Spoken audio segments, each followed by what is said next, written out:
By the end of this video, you're going to be able to paint this painting right here, even if you've never oil painted before. All right, let's start off with materials. Now, I want you to spend as least amount of time as possible on materials. Sorry, my dog Coco's being unruly. She's going to have to be in the video. All right, let's talk about paint. When you go to the store or online, you're going to see professional grade and student grade oil paint. Now, is the professional grade oil paint better? Yes. Will you as a beginner be able to tell the difference? Maybe. But this brings up my number one rule about materials, which is never let your materials stop you from painting. So that means if the price of professional grade oil paints is too much and you're going to find yourself in situations where you don't have paint to use, get the student grade paint. I personally like to use Gamblin oil paint. In the past, when I used student grade, I used the Winsor & Newton. They're also a very good brand as well. All right, now before we get any further, welcome to Paint Coach. I forgot to introduce myself. My name is Chris Fornatero, and I help thousands of students every single month get better at oil painting through my online courses and tutorials and my YouTube channel. Now, I've made a few other videos a lot like this one that you might have already seen. If you haven't, I highly suggest checking them out. But I haven't made one in a while, so I thought I would make one with some updated information. Now, I get a lot of people asking about water mixable oil paint.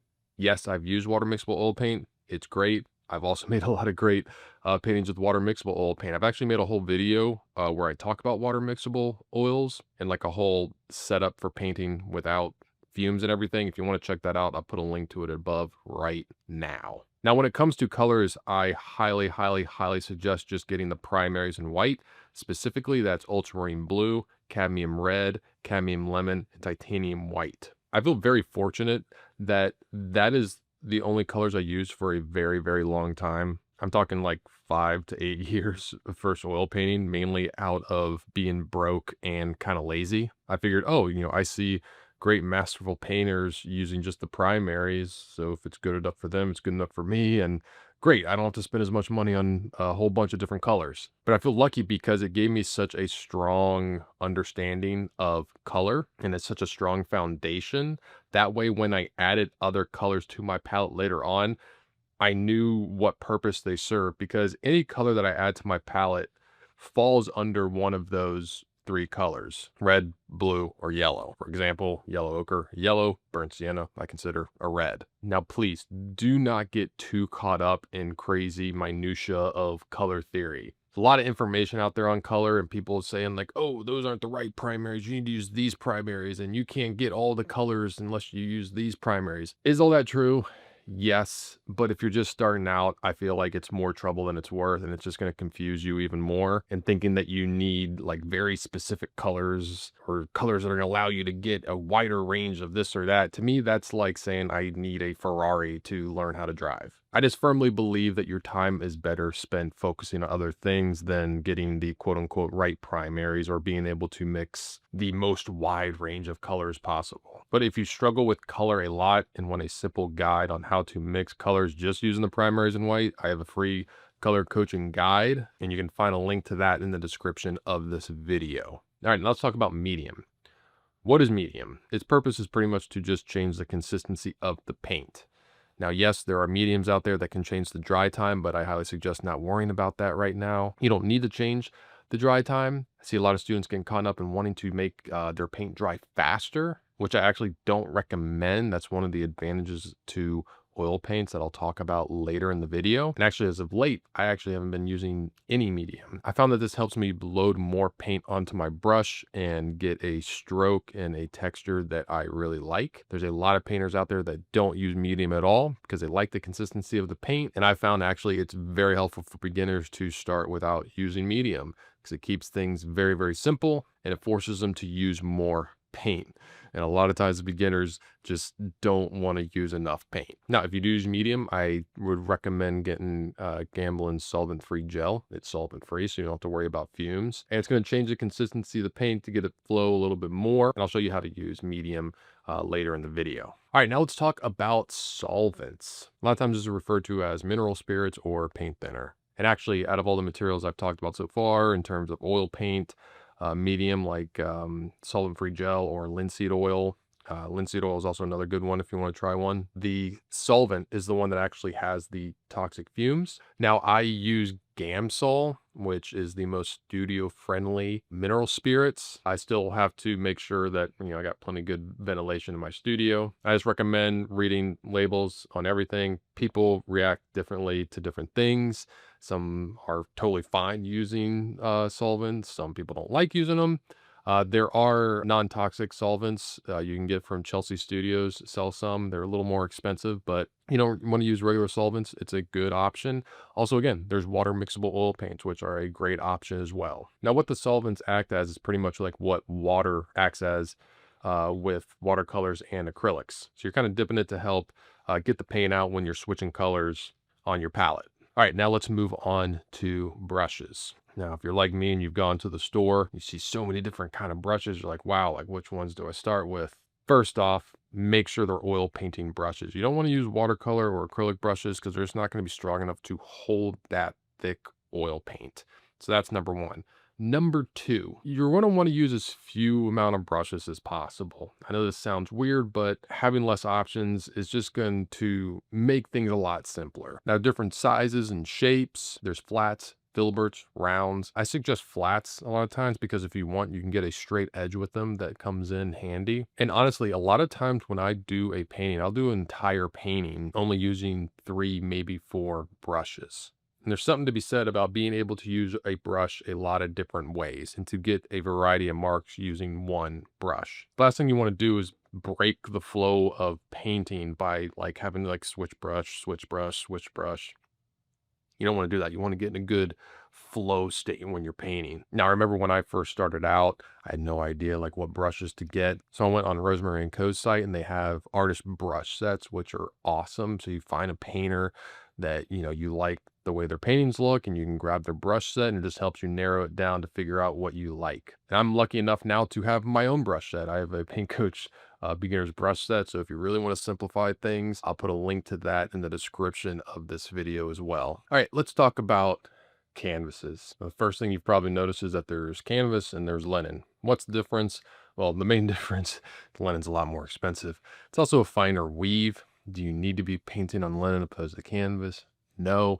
If you want to try it, go for it. I actually paint on linen most of the time. I get Centurion's acrylic primed linen panels. They're good quality and not extremely expensive. I like painting on panels because they are easy to store once you're done. They don't take up a lot of space. And I like the smoother texture of the linen. Are they the absolute best linen panels in the world? No, but they're definitely not the worst. Another thing I always suggest for beginners if they want is to get a pad of canvas paper. This is great for practicing. It's also just good mentally, not having the pressure of having to do a perfect polished painting on like an expensive canvas. Like a big problem I see students have is that they'll buy like big canvases or they'll be very expensive and they'll feel obligated to have a successful painting. And in order to get better, you're gonna have to do a lot of paintings. You're gonna have to do a lot of bad paintings. You're gonna have to make a lot of mistakes and learn. And so having materials that are cheap yet still good quality is going to help a lot. And sometimes you just want to do a study and just kind of play around and mess around. And that's what the canvas pad can help you out with. Now, when it comes to the size, I highly recommend sticking relatively small, like 9 by 12, because like I said, you're going to want to do a lot of paintings. I really believe improvement comes from going through the entire painting process from beginning to end as many times as possible.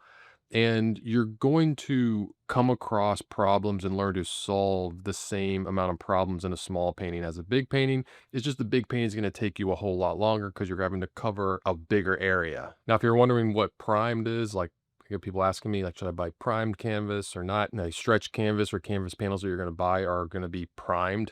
That's why they're white. Now, there's oil primed and acrylic primed. I recommend just getting the acrylic prime. Most of the time it's cheaper and it's going to be a little more absorbent, which can help with not being too slick of a surface painting on. All right, let's move on to palette. I highly recommend just picking up a pad of gray palette paper. I say gray instead of the white because it's going to help you judge values on a white palette. Like all the colors are just going to naturally look darker. Whereas if it's gray, it's in the middle of the value scale. It's going to help you better judge values.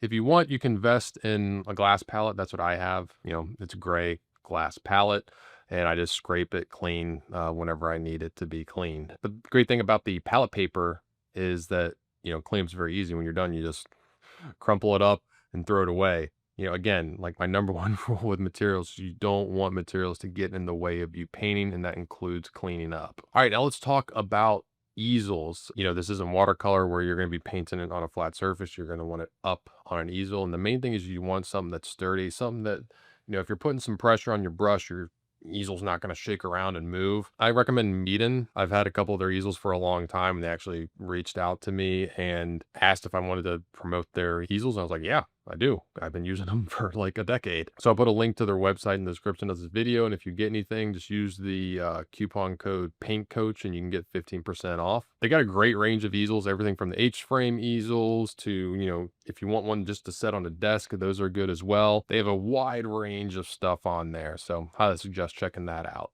Next thing is actually paper towels. I always have some paper towel in my left hand, like as I'm painting, just helps clean out the brush. Like I know with like watercolors and acrylics, you can like really, you know, get it clean in the water. You know, I still dip it in the paint thinner to loosen the paint up, but then I kind of pinch it out using the paper towel. It just helps get any paint out of the brush while I'm painting that I want. So have a couple rolls of paper towel is good to have.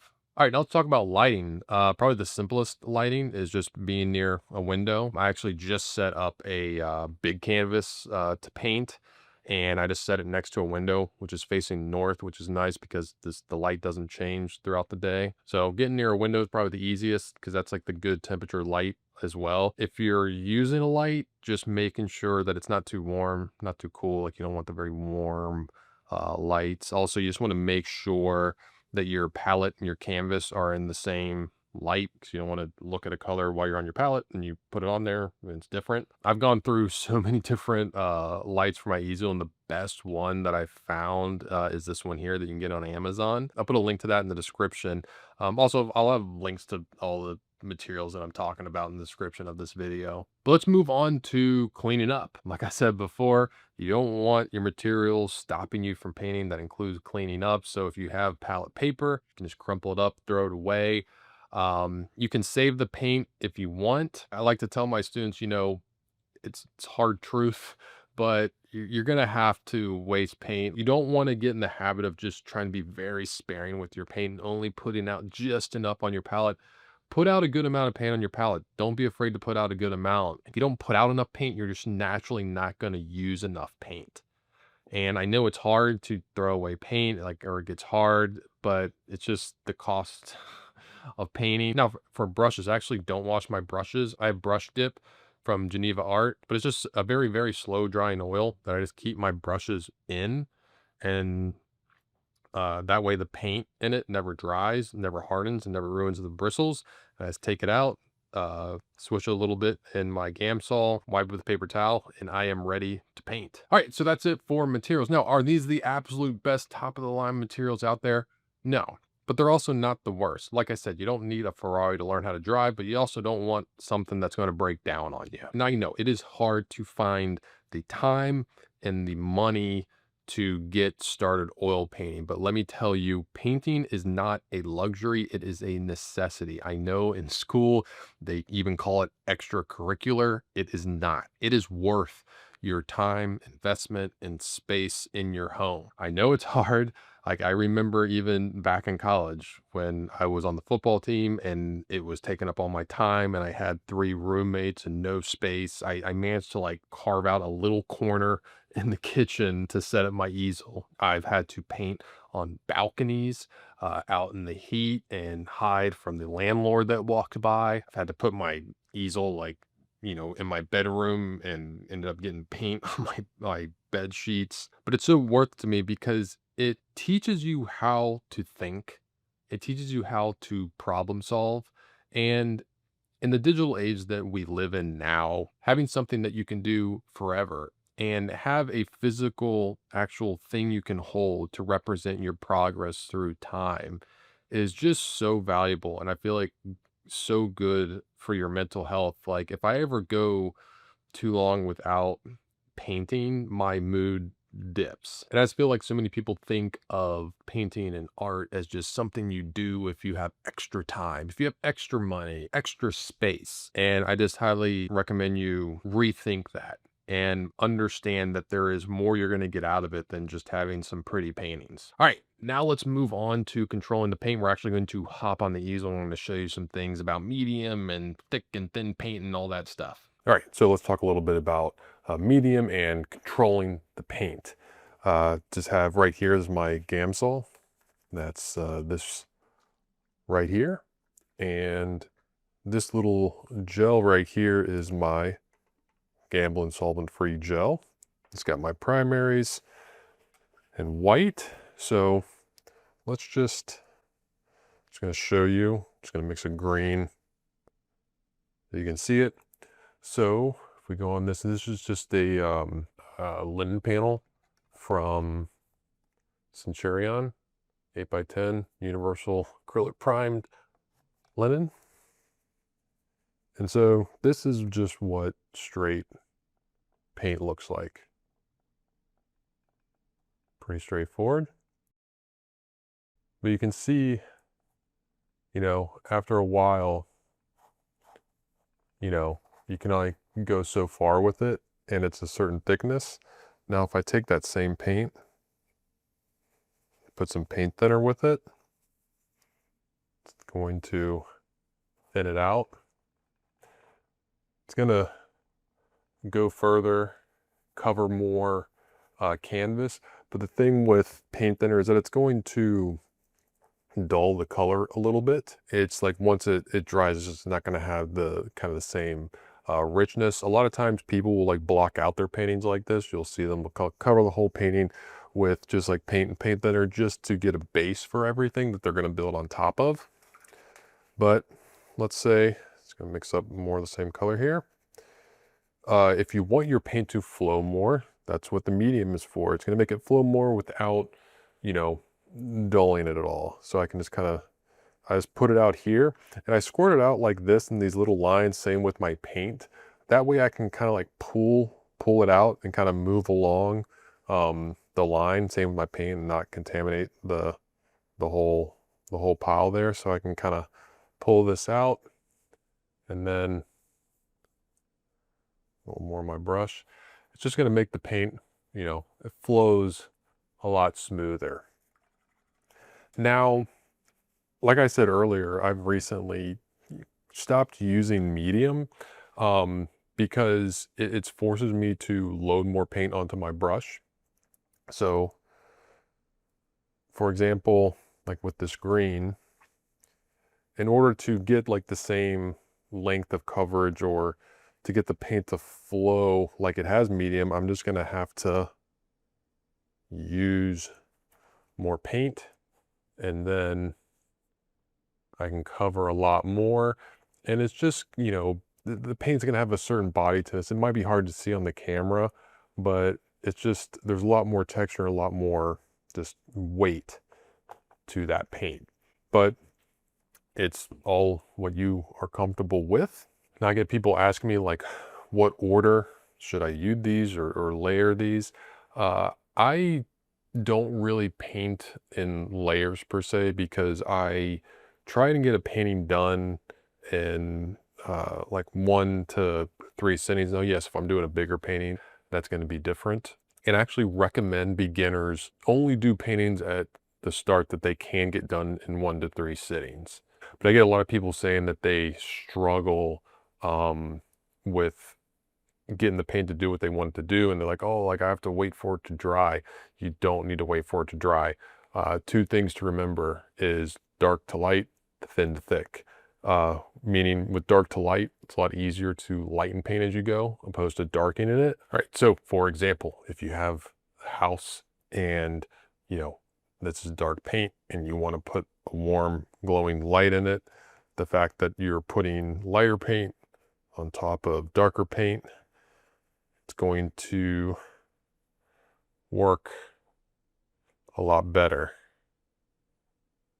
So I want to put like a little warm glow coming from inside the house. I am going to have to use pretty thick paint, as you can see, but I'm going to be able to work a light on top of a dark like that. Opposed to here, like say if I had a blue sky and I wanted to put a dark tree branch, it's going to be hard. See how much like the paint just like mixes in to the wet paint underneath? I mean, you can get it to work. It's going to take a lot of paint to kind of get it to work over top. Oh, see, still kind of messing with it. Like in that scenario, I would just leave an empty space of canvas so I can put a dark mark like that. You know, that's another big part of oil painting, is knowing when to leave space open, like when to paint around something opposed to paint over it. And so another thing is painting thin to thick. If I'm just using just straight paint here, say I'm going to spread the paint out.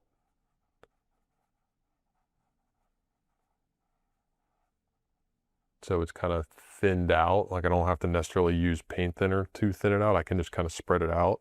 That way I can actually get thicker. I'm actually gonna have to use a little more paint. That's another thing. You see how much paint I put out on my palette? You gotta make sure you put out enough paint so you use enough paint. But see, now this paint, as I'm going from dark to light, it's a little bit thicker. I'm also, again, dark to light, thin to thick. And so maybe I want to go even lighter. So I want to go lighter, and this is even thicker. Kind of see how I'm laying it on. And then actually go to the white. It's going to be like the thickest paint in that little sphere. So you can see, you know, if you know a few things, oil paint's not that difficult to control and handle. All right, now it's time for the demo. We're going to paint these pears here, and I've actually have taken the photo and put it in the Photoshop and broken it down into big shapes. I feel like this method of starting by painting big flat shapes is the easiest way to start learning how to oil paint and to make sense of everything. So I'm going to put these images up on the screen. Feel free to take screenshots of these to paint on your own. And if you actually want to see like the real-time video tutorial of this, that's on my online school, Paint Coach Studio. If you want to check that out, you can try it free for 7 days. You can post your work in the Paint Coach private Facebook page with other students that are doing this exercise and be part of a positive painting community. If you want to check that out, there's a link to it in the description of this video. So I'm going to be doing this on a 6x8" panel. You don't have to do it on that size, but I do recommend doing it pretty small just for the sake of the exercise and for the speed of the exercise. First thing I do is I put a wash to tone my canvas. For my palette of colors, I have ultramarine blue, cadmium red, cadmium lemon, and titanium white. And I take a little bit of the blue and a little bit of the red to kind of create a purple, and then some yellow to desaturate that, maybe a little bit more red, kind of make like a reddish brown. And using some of the Gamsol to cover my canvas and tone my canvas and wipe it with a paper towel. That way I'm not starting on a pure white surface, and it's going to be easier to gauge values, similar to what I was saying about my palette earlier on. Then I make some tick marks around my canvas panel to kind of grid it off to help with the drawing. You can draw a full grid if you want to.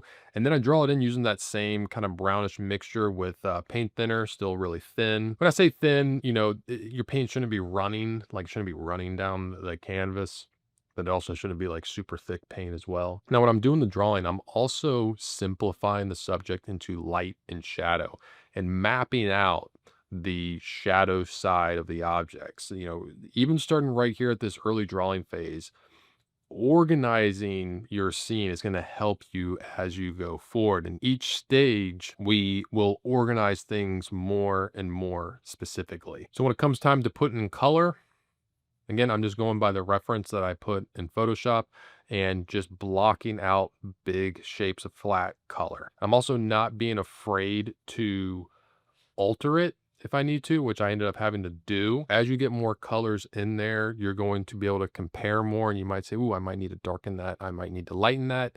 I always tell my students, you know, now is the time to make adjustments when things are very simple and flat and there's no detail. Again, this is why having a slow dry time with oil paint is great, because I can paint into that wet paint and I can shift it lighter, darker, warmer, cooler. I don't have to just like paint a whole new layer of paint on top of it like I would with acrylics. Next thing is we're going to find subtle darker shapes within the shadows and just finding these variations of different value shapes is going to create form. Now, when I say values, I'm not talking about color. I'm talking about how dark or light a color is. You know, if I put it in black and white, you can see the change in lightness and darkness. There's a saying that value does all the work, color gets all the credit. It's true. This painting, the colors could be completely off. These pairs could be purple, but as long as the values were right, the painting will work. Next, I'm going to do the exact same thing with the light side. I'm going to find smaller, more subtle values of light. And putting these light shapes in is going to create more form on the light side of the pairs. And once you've done that, you can stop. And it's a fun, cool painting exercise to have. If you want, you can then start finessing the edges and working the transitions between these shapes, whether that's adding transitional values or running your brush and blending edges together to get a soft transition. All right, now I have 3 tips for moving forward with your learning and oil painting. Tip number 1, choose one instructor or one method to work with. Doesn't have to be me, but just don't get caught in the trap that I did of bouncing from instructor to instructor because everybody uses different materials. Everybody uses, has a different process for starting a painting and all this stuff. And a big pitfall that you can fall into is making a lot of lateral moves, thinking you're moving forward, and having a consistent process and consistent materials that you can get familiar with is going to help you take steps forward. I always liken it to learning to tie your shoes. If every single day a different person was teaching you a different way how to tie your shoes, it'd take you a lot longer to learn how to tie your shoes than if you were just shown one way and just kept practicing that one way. Tip number 2 is don't get so caught up in materials, style, or subject matter. Instead, focus on the fundamentals. That's what I always try and do with my instruction. I never try to get too in the weeds with like style or what kind of materials I'm using or subject matter, stuff like that. Because at the core of any painting process that works is the core set of fundamentals. That's drawing, color, value, composition, and edges.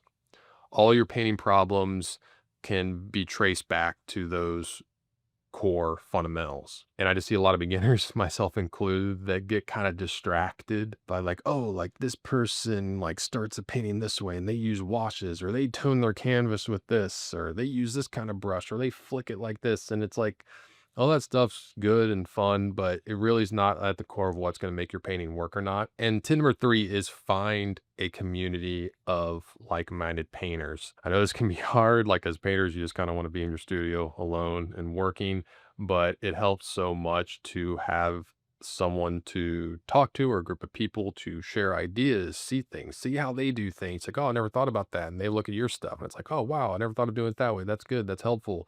You can share resources. I mean, that's why I created the Facebook group for my online art school. And like so many people in there, like sharing their paintings and giving feedback and, sharing resources, where they got the materials, how they set up their place to paint. And even myself, like there's painters that I talk to and painters that I go out and paint with that are like way better than me. And every time I go out and paint with them, I'm like, whoa, I got like so much more to learn. So try and find a painting community. All right. Now, if you do this pair painting and you post it on Instagram, please be sure to tag me at Forza43 and use the hashtag paint coach. I'm Chris Fornatero here telling you to go get painting.